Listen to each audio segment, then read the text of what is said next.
അപ്പൊ 1500 രൂപയുടെ ഈ ഒരു റെഫറൻസിൽ വെറും 175 രൂപയുടെ ക്ലോത്തിൽ ചെയ്ത ഒരു ഡ്രസ്സാണ് നമ്മൾ കാണാൻ പോകുന്നത്. കാണാം.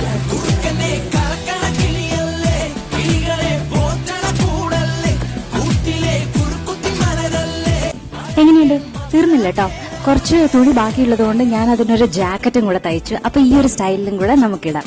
റെഫറൻസ് എടുത്തത് 1 പീസ് ആയിട്ടുള്ള ഒരു ഡ്രസ്സാണെങ്കിൽ ഞാൻ ചെയ്തത് 3 പീസ് ആയിട്ടുള്ള ഒരു ഡ്രസ്സാണ്. അതെന്തിനാന്ന് ഞാൻ വഴിയെ പറയാം. പിന്നെ ഇതിന് നേരത്തെ എന്റെ കയ്യിലുണ്ടായിരുന്ന ഒരു ബ്ലൗസും കൂടെ വെച്ചിട്ട് പെയർ ചെയ്തിട്ടുണ്ട്. ഇതൊക്കെ ചെയ്തു കഴിഞ്ഞപ്പോഴാണ് ഞാനൊരു കാര്യം മനസ്സിലാക്കിയത്. കേരളത്തിൽ ഞാൻ ഈ കുപ്പായി എവിടെ ഇട്ട് നടക്കും? ഇവിടുത്തെ ചാല മാർക്കറ്റിൽ ഞാൻ ഇട്ട് നടന്നാൽ അടിപൊളിയായിരിക്കും അല്ലേ? ചായ മാറ്റാം, കാണിച്ചു തരാം. അതെ, ചായ മാറ്റാം. ഇതിന്റെ ബ്ലൗസ് ഇങ്ങനെ സാരിക്ക് പെയർ ചെയ്തിടാം. എന്തൊരു ഐശ്വര്യം! മലയാളി തനിമ.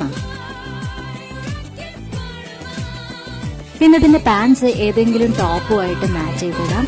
അതേപോലെ തന്നെ ജാക്കറ്റ് ഏത് ഡ്രസ്സിന്റെ കൂടെയും പെയർ ചെയ്ത് ഇടാവുന്നതാണ്. അപ്പൊ അതാണ് ഒരു ബെഡ്ഷീറ്റ് കഥ. അങ്ങനെ കുറഞ്ഞ ചെലവിൽ നമുക്കും ഫാഷനബിൾ ആയിട്ട് നടക്കാന്നേ, അല്ലേ? ബൈ.